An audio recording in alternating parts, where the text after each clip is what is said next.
تو سنگاپور نے ایکسپینڈ کر کے ملیشیا کو سیچوریٹ کر دیا.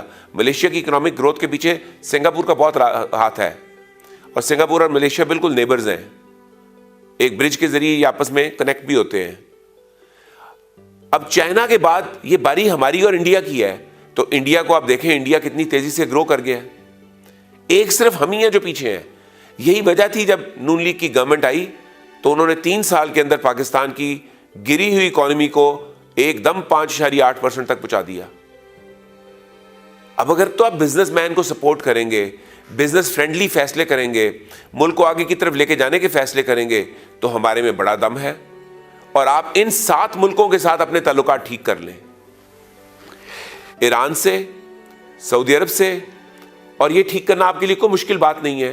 جب سعودی عرب انڈیا سے اپنے معاملات ٹھیک رکھ سکتا ہے تو آپ ایران سے کیوں نہیں رکھ سکتے؟ آپ کو سعودی عرب کے زر خرید غلام ہیں؟ آپ سعودی عرب سے سعودی کی سطح پہ ملیں, ایران سے ایران کی سطح پہ ملیں, ملیشیا سے ملیشیا کی سطح پہ ملیں, ترکی سے ترکی کی سطح پہ ملیں, اور ایجپٹ سے ایجپٹ کی. یہ 6 ہی مسلمانوں کی بڑی طاقتیں ہیں.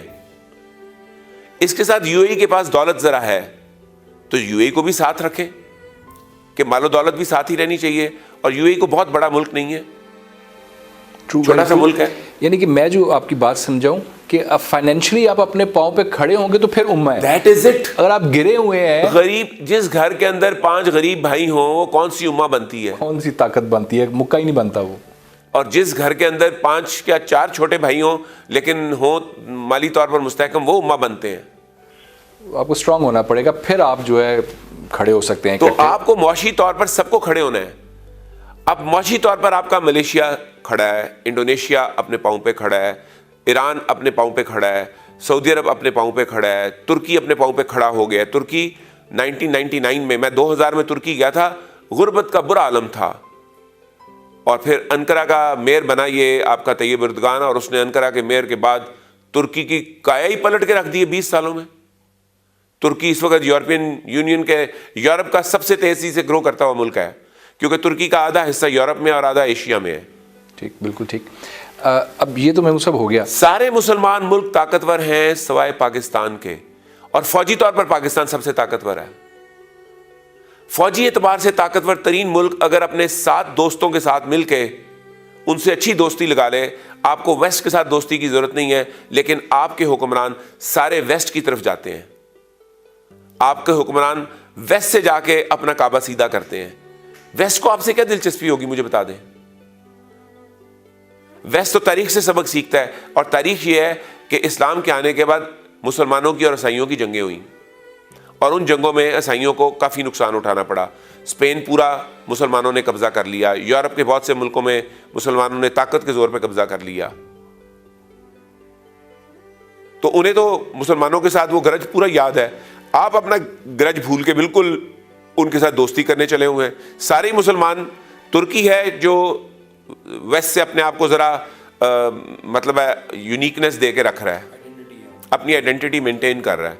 باقی آپ کے یو اے ای والے تو ویسٹ کے بارے میں سجدے بھی ان کو کرنے کو تیار پھر رہے ہیں. یا ایران نے اپنی آئیڈینٹی مینٹین کی ہوئی ہے, ایک ملک ایران ہے.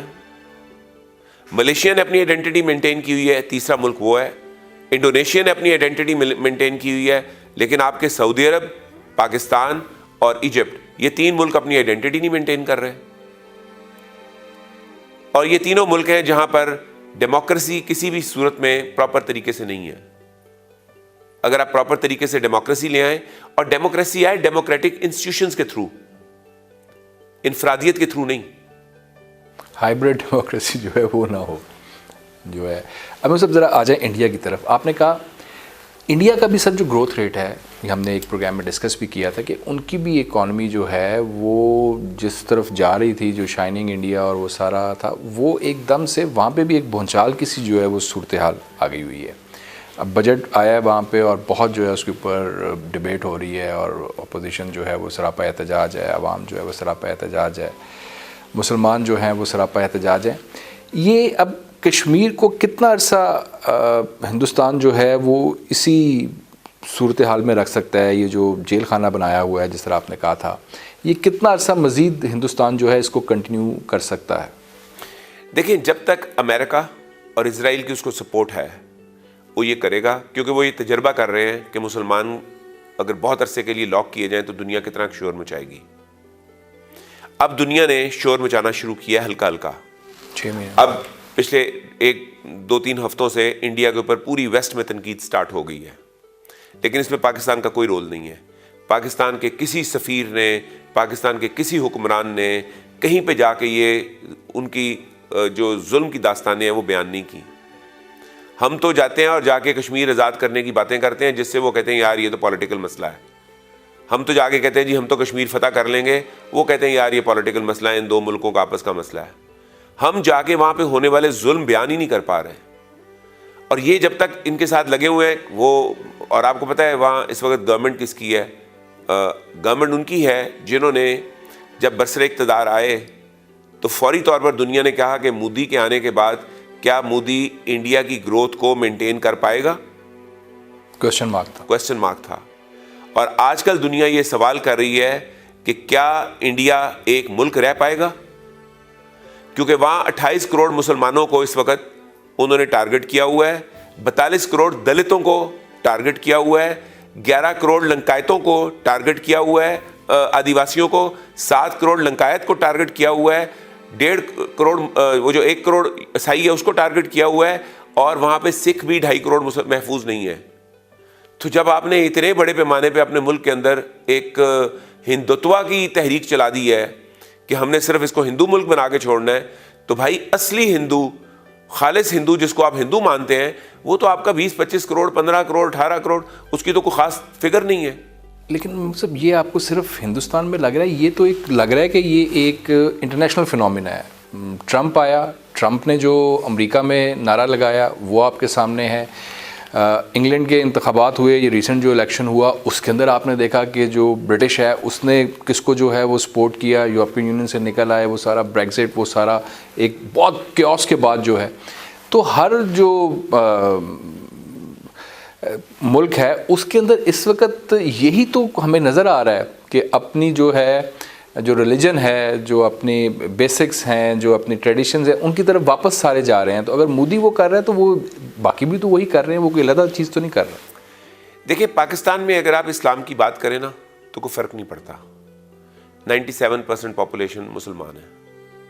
ایران میں اگر اسلام کی بات کریں کوئی فرق نہیں پڑتا, ایران کے اندر 97% شیعہ ہیں اور 99% مسلمان ہیں. سعودی عرب میں آپ یہ بات کریں کوئی فرق نہیں پڑتا, سارے ہی مسلمان ہیں, 1-1.5% دوسرے غیر مسلمان ہیں. انڈیا کی آپ جب بات کریں تو بہت فرق پڑتا ہے, کیونکہ انڈیا کے اندر آپ کی مسلمان 28 کروڑ کی آبادی ہے. بہت بڑی بات ہے. 28 کروڑ مسلمانوں کے ساتھ 42 کروڑ دلتس ہیں. اگر آپ ان کو ہم سائڈ پہ رکھیں, صرف 28 کروڑ کی بات کر لیں میں وہ سب, تو یہ 28 کروڑ بھی جو ہے 28 کروڑ کو اکیلے کو یہ ٹارگٹ کرتے نا تو اتنا انڈیا کا تباہی نہ مچتی. ویسے تو 28 کروڑ بھی بہت بڑی آبادی ہے جس کو آپ جب ٹارگٹ کریں گے تو آپ کی اکانومی کو وہ برباد کر دے گا. لیکن 28 اور 42 کو ملا کے اور پھر آدیواسیوں کو اور لنکایتوں کو ملا کے آپ 90 کروڑ کو ٹارگٹ کر رہے ہیں, تو اب باقی رہ کیا گیا؟ باقی 30-32 کروڑ کو 90 کروڑ کے ساتھ لڑا رہے ہیں. تو 90 کروڑ جس دن بہادر ہو کے کھڑا ہو گیا آپ کے اندر تو 4 انڈیا بن جائیں گے. میں اسی طرف آنا چاہ رہا تھا. اب جس طرح کارنر کیا جا رہا ہے, جس طرح جو ہے ان کو دیوار کے ساتھ لگایا جا رہا ہے, اب اگر وہاں پہ کوئی تحریکیں چلتی ہیں, وہاں پہ کوئی اس قسم کے واقعات ہوتے ہیں, تو وہ الزام تو پھر ہم پہ ہی آئے گا. وہ کہیں گے نہیں, اب نہیں ہم پہ الزام آئے گا. اب تو ان کے اپنے ششی تھرور جو وہاں کے کانگریس کے ایک بہت مشہور لیڈر ہیں, انہوں نے کہا ہے کہ قائد اعظم کی جو اس وقت 2 نیشن پالیسی تھی وہ آج مودی نے سچ ثابت کر دی ہے. لیکن ہم تو یہ مانتے ہیں محمود صاحب کہ پاکستان صرف یہی نہیں بات کر رہے.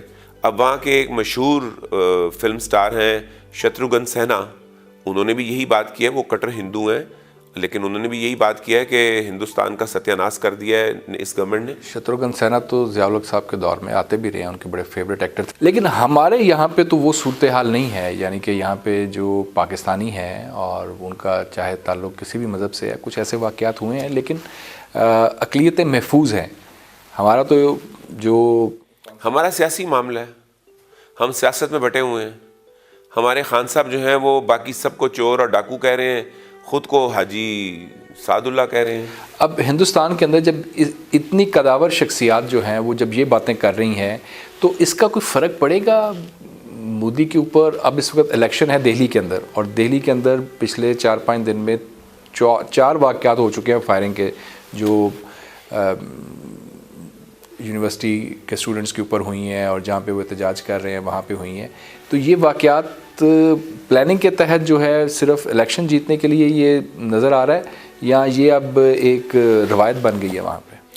آپ نے بھارتی فلمیں ساؤتھ کی دیکھی ہوں گی، جہاں چودھری جب الیکشن ہو رہے ہیں تو وہاں کے جو وڈیرے ہیں وہ کس طرح وہاں کی غریب بستیوں کو پیس کے اپنے حق میں ووٹ لیتے ہیں. اس وقت وہ وہاں ریئلٹی میں ہو رہا ہے. جو فلموں میں آپ نے دیکھا تھا وہ ریئلٹی میں اس وقت ہو رہا ہے. طاقت کے زور پہ ہم نے ووٹ لینے ہیں، اور یہ طاقت کے زور پہ ہونے والا کام جو ہے یہ بھارت کے لیے بہت نقصان دہ ہے. پاکستان کے لیے تو فائدہ ہے کہ بھارت ایک کمزور ملک بن جائے گا، لیکن ادھر سے پاکستان بھی تو اپنے آپ کو کمزور ہی کرنے لگا ہوا ہے نا. ایک منٹ ذرا رک جائیے.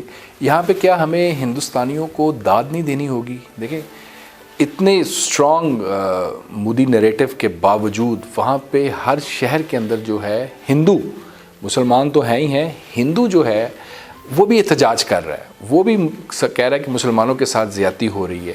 یہ ہمارے ہاں یہ چیز نہیں ہے. ہمارے ہاں جب جبر ہوتا ہے تو بہت کم لوگ جو ہے وہ باہر آتے ہیں اور اس طرح سے جو ہے وہ چیلنج کرتے ہیں. وہاں پہ کم از کم یہ داد تو دیں کہ وہ سوسائٹی جو ہے وہ ابھی زندہ ہے، وہ کہہ رہی ہے، وہ چاہے ہندو ہے، وہ سکھ ہے، وہ مسلمان ہے، وہ سب جو ہے آئے ہیں باہر اور انہوں نے اپنا احتجاج جو ہے وہ رجسٹر کرایا.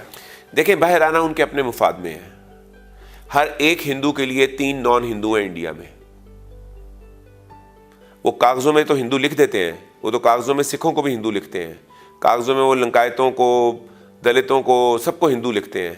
لیکن وہاں پہ جو ہندوتوا کے ہندو ہیں وہ ہر ایک ہندو کے لیے 3 نان ہندوز ہیں. اگر وہاں سوسائٹی میں امن نہیں آئے گا تو پھر سبھی تلواریں اٹھا لیں گے، اور جب سبھی تلواریں اٹھا لیں گے تو پھر وہ جو سول وار ہوگی وہ کسی کا قابو میں نہیں آئے گی.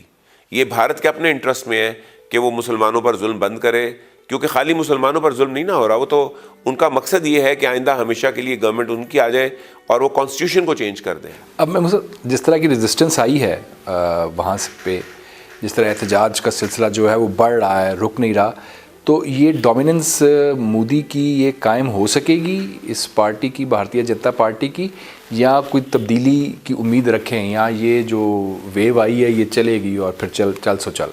دیکھیں ابھی ان کی کوشش یہ ہے کہ وہ مسلمانوں کو تقریباً 20 کروڑ مسلمانوں کو وہ نان سٹیزن کر دیں، یعنی ووٹنگ رائٹ سے محروم کر دیں. اسی طرح ان کی کوشش یہ ہے کہ وہ جو دلتس ہیں ان کے بھی 20 کروڑ کے قریب لوگوں کو نان سٹیزن کر دیں. اسی طرح جو آدیواسی اور لنکایت ہیں وہ ان کو بھی ایک بڑی بڑی تعداد، ان میں سے بھی جو آزادی کی باتیں کر رہی ہے، جو اپنی آئیڈینٹی کی باتیں کر رہی ہے، میں آزاد ملک کی بات نہیں کر رہا، اپنی آئیڈینٹی کی کہ ہم آزاد آئیڈینٹی ہیں، ان کو بھی وہ چاہ رہے ہیں کہ ووٹنگ رائٹ سے آؤٹ کر دیں تاکہ ان سے بھیک نہ مانگنی پڑے اور پھر ہماری حکومت ہمیشہ کے لیے آیا کرے. یہ کانسٹیٹیوشنلی وہ چاہ رہے ہیں. وہ یہ نہیں سوچ رہے کہ اتنی بڑی آبادی اگر سڑک کے اوپر موجود ہے اور وہ آپ کو چھپ کے مارنا شروع کر دے تو ایران، انڈیا کا صفایا ہو جائے گا. انڈیا ایک آزاد انڈیا نہیں رہ سکے گا. انڈیا کا سروائیول صرف اور صرف ایک ہی چیز میں ہے اور وہ ہے سیکولرزم. چلیں اس کو ذرا ایک لمحے کے لیے ہم سائڈ پہ رکھتے ہیں، ایک اور اینگل سے ذرا بتائیے. اب جو بات ہو رہی ہے وہ یہ کہ جناب جو مقبوضہ کشمیر تھا، اب اس پہ تو ہم نے بات کرنی نہیں ہے، یہ تو اب ہمارا حصہ ہے، اس کو تو چھوڑو. وہ کہہ رہے ہیں کہ آزاد کشمیر کے اوپر جو ہے وہ بات کریں گے، اور ان کے جو آرمی چیف کی طرف سے اسٹیٹمنٹس آ رہی ہیں حملے کی، یہ وہ، اور مودی جو کہہ رہا ہے کہ جناب 7 دن میں 8 دن کے اندر، یہ کیوں اسٹیٹمنٹس آ رہی ہیں؟ یہ الیکشن کی وجہ سے آ رہی ہیں، اس سوچ کو جو ہے ہوا دینے کے لیے آ رہے ہیں، یا اس کے پیچھے کچھ اور جو ہے وہ کار فرما ہے اس سوچ کے پیچھے؟ اس سوچ کے پیچھے ایک ہی چیز کار فرما ہے کہ، اور وہ اس میں کامیاب بھی رہ رہے ہیں، کہ پاکستانیوں کو یہ لالے ڈال دیے جائیں کہ اپنا آزاد کشمیر بچاؤ. اور جب پاکستانی کوئی بھی شخص اس پہ بیان دیتا ہے نا تو مجھے بہت تکلیف پہنچتی ہے. ہمیں اس پہ بیان دینے کی ضرورت نہیں ہے، کیونکہ میں یہ آپ کو گارنٹی دیتا ہوں کہ آزاد کشمیر کے اندر پاؤں رکھنے کی انڈین آرمی کبھی جرت نہیں کرے گی. وہ زیادہ سے زیادہ جو کریں گے وہ یہ ہے کہ بھاگ کے آئیں اور پھر بھاگ کے واپس چلے جائیں. وہ LOC کے اوپر جو فائرنگ ہوتی ہے بس وہی ہوتی رہے گی. اس کی وجہ ہے کہ اگر آزاد کشمیر کے اندر وہ آئیں گے تو پھر فل جنگ چھڑ جائے گی, اور فل جنگ چھڑنا اس وقت انڈیا افورڈ کر ہی نہیں سکتا. اگر اس وقت فل جنگ چھڑ جائے تو یہ پاکستان کے حق میں ہے, ہمارے جیتنے کے چانسز ہوں گے, کیونکہ ان کے اندر تو اس وقت ایک نفاق پھیلا ہوا ہے, اور وہ نفاق اتنا آگے چلا گیا ہے کہ جنگ اس کو اکٹھا نہیں اب کر سکے گی. ایک نفاق ہوتا ہے جس میں اگر دشمن کے ساتھ جنگ ہو جائے تو لوگ اکٹھے ہو جاتے ہیں, وہاں نفاق اتنا پھیل گیا ہے کہ اب جنگ ہو تو وہ اکٹھے نہیں ہو سکیں گے. لیکن ہماری اور انڈیا کی الٹیمیٹلی دوستی ہونی ہے. یہ ذی شعور کوئی بھی شخص اگر بیٹھ کے دیکھ لے, وہ آج ہو 40 سال بعد ہو 200 سال بعد ہو, یہ خطہ ایک دوسرے کے ساتھ لڑ کے ترقی نہیں کر سکتا. اور اس خطے میں آبادی کتنی ہے آپ ذرا دیکھ لینا, اس خطے میں 1.5 ارب آبادی ہے, یعنی 100 سال پہلے جتنی دنیا کی آبادی تھی وہ صرف یہاں رہتی ہے, اور 1.5 ارب آبادی, اور جو 2.2% سے گرو کر رہی ہے, ہماری 2 پہ ہے, ان کی 2.3 پہ ہے شاید. تو اتنی گروتھ ریٹ کے ساتھ جو آبادی ہے, یہ ایک دوسرے کے ساتھ لڑ کے نہ روٹی کھا سکیں گے, نہ کھانا, نہ ان کو کپڑے پہننے کو ملیں گے. اچھا مجھے پتہ نہیں کیوں میں دل چاہ رہا کہ پوچھ لوں میں یہ, شاید میں اسے اس طرح نہ پیش کر سکوں جس طرح اس وقت میرے ذہن میں ہے. میں کہنا یہ چاہ رہا ہوں, مودی آیا Lahore, Nawaz Sharif was the prime minister, آپس میں انہوں نے گپ شپ کی, انہوں نے کہا کہ آ جاؤ, اس نے کہا چلو میں آ رہا ہوں, وہ سارا ہم اس کو ڈسکس کر چکے ہوئے ہیں. بڑا اچھا, وہ ایک جو جتنے ہمارے جیسے لوگ ہیں جو چاہتے ہیں کہ یار امن ہو, تجارت ہو, ایشو ریزالو ہو کشمیر کا, وہ سارے دے ور ویری ہیپی کہ یار مودی سے کوئی ایکسپیکٹ نہیں کر رہا تھا کہ وہ آئے گا. وہ آیا, وہ ایک دم بھی ساری فضائی جو ہے وہ بدل گئی. اس کے بعد جو ہے نواز شریف کی حکومت ختم ہوتی ہے, عمران خان آتے ہیں, اور وہ خان کی کال اٹینڈ نہیں کرتا. وہ خان صاحب پارلیمنٹ میں بھی بات کرتے ہیں, وہ خان صاحب جنگ کی بات کرتے ہیں, خان صاحب کہتے ہیں کہ یہ, پھر وہ اٹیک ہو جاتا ہے وہاں پہ, وہ واقعہ ہوتا ہے, اس کے بعد ان کا جہاز یہاں پہ کرایا جاتا ہے, ان کا پائلٹ ہمارے قبضے میں آتا ہے, ہم وہ بھی جو ہے واپس کر دیتے ہیں. کشمیر کے اندر وہ جو ہے اسپیشل اسٹیٹس کا ختم کر دیتے ہیں. یہ ساری چیزیں ہوتی ہیں. یہ مودی آیا کیوں تھا, یہ پہلے دن اس کی کیا سوچ تھی, اور پھر یہ سوچ بدلتے بدلتے بدلتے بدلتے اتنی جارحانہ, اور ہندوستان کے اندر جو سب کچھ اس نے کیا ہے, یہ مودی اصل میں ہے کیا؟ مودی کو آپ بھی جانتے ہیں کہ یہ وہاں کی ایک جو ہندو فورس ہے, جو جس طرح پاکستان میں جیش محمد یا وہ لوگ ہیں جو جنگیں لڑتے ہیں, یہ وہاں کے ہندو ہیں جو جنگجو ہندو ہیں. نہیں, میرا مطلب یہ ہے کہ اس کی فلسفی, یعنی دیکھیں نا, پہلے دوستی, پہلے بات کچھ اور. اب مودی نے اگرچہ اس کا بیک گراؤنڈ یہ ہے, لیکن ساتھ ہی اس نے جو گجرات کے اندر حکومت کی, تو اس حکومت میں اس نے گجرات کو اکنامکلی ایک پاور ہب بنا دیا. اس سے لوگ امپریس ہوئے اور انہوں نے اس کو فیڈرل دے دیا. فیڈرل میں آنے کے بعد فوری طور پر پاکستان کی طرف دوستی کا ہاتھ بڑھایا گیا, لیکن ہم دوستی کے لیے تیار نہیں تھے. Back door diplomacy Nawaz Sharif کی آج بھی ان کے ساتھ جاری ہے, اور بیک ڈور ڈپلومیسی کے ذریعے بڑے کام ہوتے ہیں. دنیا کے بہت سارے کام بیک ڈور ڈپلومیسی سے ہی ہوتے ہیں. وہ بیک ڈور ڈپلومیسی سے اتنے قریب تھے کہ مودی کو پاکستان بھی لے آئے, لیکن پاکستان سے جانے کے بعد بھی اس بیک ڈور ڈپلومیسی میں کوئی اضافہ نہ ہو سکا, کیونکہ ہمارے ہاں ہماری آرمی اور ہماری جو سول گورنمنٹ ہے یہ ایک پیج پہ نہیں تھی. تو جب تک اسٹیبلشمنٹ اور سول گورنمنٹ ایک پیج پہ نہ ہو, معاملات کو آگے نہیں بڑھایا جا سکتا. لیکن کیونکہ فارن منسٹری جو تھی وہ نواز شریف کے اپنے ہاتھ میں تھی, اور نواز شریف نے اپنے لفظ سیے ہوئے ہیں, وہ بہت کم بولتے ہیں, بولتے ہی نہیں, وہ صرف تقریر کرتے ہیں, وہ بھی کیلکولیٹڈ تقریر, اس تقریر سے زیادہ وہ کچھ نہیں کرتے. تو اس سے آپ کے تعلقات دنیا میں کہیں خراب نہیں ہو رہے تھے. خان صاحب نے آ کے اوئے مودی, میں نے چھوٹے لوگوں کو بڑے آفیسز میں دیکھا, اس طرح کی گفتگو کی جس کا ہم اس وقت ذکر کیا کرتے تھے کہ خان صاحب وزیر اعظم بن گئے تو انہوں نے اوئے مودی جب کرنا ہے تو حالات خرابی کی طرف چل پڑنے ہیں. تو حالات خرابی کی طرف چل پڑے. معاشی طور پر آپ نے اپنے آپ کو ایکسپوز کر دیا کہ ہم بہت کمزور ملک ہو چکے ہیں. پوری دنیا میں جا کے جبکہ نواز شریف نے اپنے آپ کو معاشی طور پر ایکسپوز یہ کیا ہوا تھا کہ ہم ایک امیر ملک ہیں اور پیسہ دولت یہ تو کوئی ایشو ہی نہیں ہے. اب وہ جو پیسہ دولت ایشو نہیں ہے اور ہم غریب ملک ہیں, تو آپ کی غربت کو دیکھ کے وہاں مودی کو یہ ایکسائٹمنٹ ملی. اس کے ساتھیوں نے کہا جی یہ تو بہترین وقت ہے کہ گرے ہوئے کو اور مار لو. تو ساری جنتا پارٹی جو ہے وہ ایک طرف ہو گئی کہ پاکستان کو کمزور اس وقت پاکستان ہے, اس کا فائدہ اٹھا لیا جائے. تو فائدہ اٹھانے چل پڑے. انہوں نے کشمیر کا لاک ڈاؤن پلان کر لیا. انہوں نے کہا کہ کشمیریوں کو بھوک سے اتنا نڈھال کر دیتے ہیں, اور جب پاکستان اس کی مدد کے لیے نہیں آ پائے گا تو پھر کشمیریوں کے دل سے پاکستان کی محبت ختم ہو جائے گی, جس میں وہ کسی حد تک کامیاب ہو بھی رہے ہیں.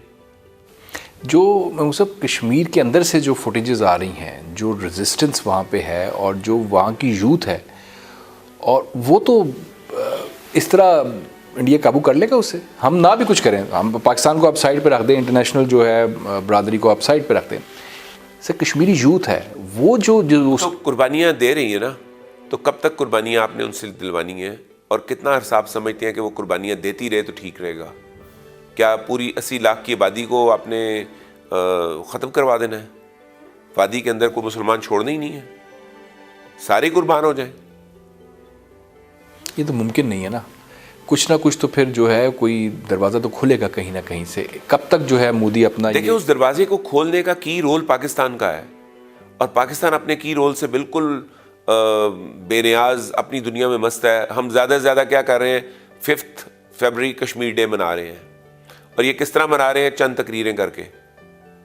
تو ایفرٹ اور ڈالنی پڑے گی, ہمیں بڑے تیز ایفرٹ کرنے پڑیں گے. میں نے آپ کو بتایا 7 دنیا کے مسلمان طاقتور ملک ہیں. ان 7 ملکوں کو ایک پیج پہ لانا ہوگا. انہیں بتانا ہوگا کہ ایک ملک پر حملہ دوسرے ملک پر حملہ تصور کیا جائے گا. 7 ملک ایک دوسرے کے ساتھ یونائٹ ہو کے کھڑے ہوں, پھر اپنی آواز کو ملا کے کشمیر اور رشیا کو ساتھ ملایا جائے, چائنا اور رشیا کو ساتھ ملایا جائے. تو but there is no overnight solution. دیکھیے اوور نائٹ سولوشن تو اس کا جو 72 سال سے مسئلہ حل نہیں ہوا, اس کا اوور نائٹ سولوشن تو نہیں نکالا جا سکتا نا کوئی. ٹھیک ہے, جس طرح آپ کے کشمیر پہ اگر حملہ ہوتا ہے تو بھارت کرتا ہے حملہ, تو یہ بہت بڑی جنگ میں کنورٹ ہو جائے گا اور یہ نیوکلیر وار بن سکتا ہے. اسی طرح ان کے علاقے میں بھی جب آپ حملہ کریں گے تو وہ بہت بڑی جنگ بن سکتا ہے اور نیوکلیر وار بھی بن سکتا ہے. ٹھیک, تو اس کا کوئی جنگ کے علاوہ جو ہے وہ آپ نے حل جو ہے وہ حل جنگ کے علاوہ ہی ہوگا. جنگ تو انڈیا پاکستان کے درمیان سولوشن ہے ہی نہیں. یہ اگر کوئی دیوانہ بڑ مارتا ہے نا کہ پاکستان سے فتح حاصل کر لے گا, میں کہتا ہوں پاکستان پہ جرت نہیں کر سکتے وہ حملہ کرنے کی, ماں سوائے اس کے کہ ان کو یہاں سے سگنل ملے کہ کر لو حملہ, ہم نہیں ہاتھ لگائیں گے. کیونکہ ہر قسم کے میزائل ہمارے پاس بھی ہیں, ہر قسم کے جہاز ہمارے پاس بھی ہیں, اور ان میزائلوں میں باندھنے کے لیے نیوکلیر ویپنز ہمارے پاس بھی ہیں. ایسے میں جنگیں نہیں لڑی جاتی. رائٹ, بالکل ٹھیک جی. ایک بریک کا وقت ہوا ہے جناب, بریک سے واپس آتے ہیں تو ذرا بات کرتے ہیں کرنٹ نیشنل پولیٹیکل سینیریو کی. Stay tuned.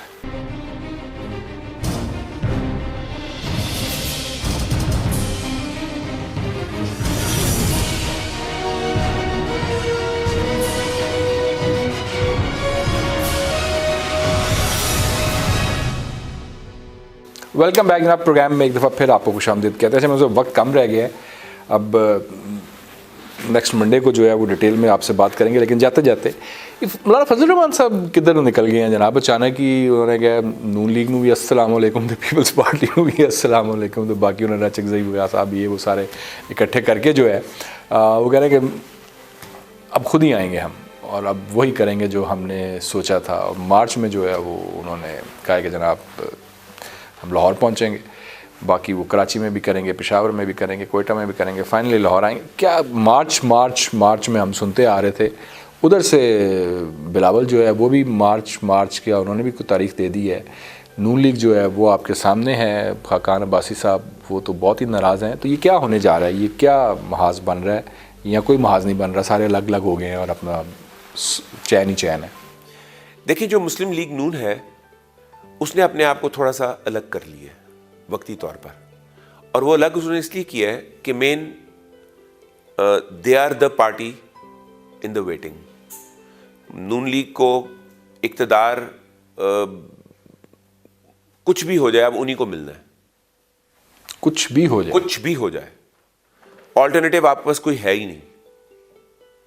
کیونکہ خان صاحب مزربلی فیل ہو رہے ہیں, ہو چکے ہیں, اور ان کی ریکوری کا کوئی امکان نظر اس لیے نہیں آ رہا کہ کامیابی تب ملتی ہے جب آپ اپنی غلطی مان لیں.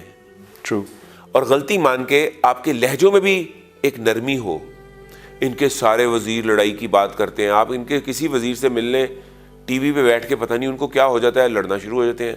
کسی بھی جگہ بیٹھ جائیں تو اکڑنا شروع ہو جاتے ہیں. ان کے ایک وزیر موصوف تو صحافیوں کو مکے مارتے پھر رہے ہیں. یہ پاکستان کی تاریخ میں پہلی دفعہ ہوا ہے کہ ایک وزیر موصوف شادی کے پبلک مقام پر 2 سینئر صحافیوں کو مکے مار کے زمین پہ گرا چکے ہیں. تو جب نون لیگ کو تو پتا ہے کہ ہمیں اقتدار تو بائی ڈیفالٹ ملنا ہے, تو ہم کانفلکٹ لے کے گورنمنٹ کے گرنے کا سبب کیوں بنے؟ یہ جو بات ہم عمران خان کو سمجھایا کرتے تھے کہ تمہیں اقتدار ملنا ہے ڈیفالٹ, تم گالیاں نکالنی بند کر کے سائڈ پہ ہو جاؤ. آپ کو یاد ہے؟ جی بالکل. سائڈ پہ ہو کے وہ ساری پلاننگ کرو جو پلاننگ تم نے آنے کے بعد ملک کو اٹھانے کے لیے کرنی ہے. سیاست کا مقصد لڑائی تھوڑی ہوتا ہے. سیاست کا مقصد قوم کی خدمت, ملک کو آگے لے کے جانا, عوام کو خوشحال کرنا, روز پہلے سے بہتر زندگی دینا.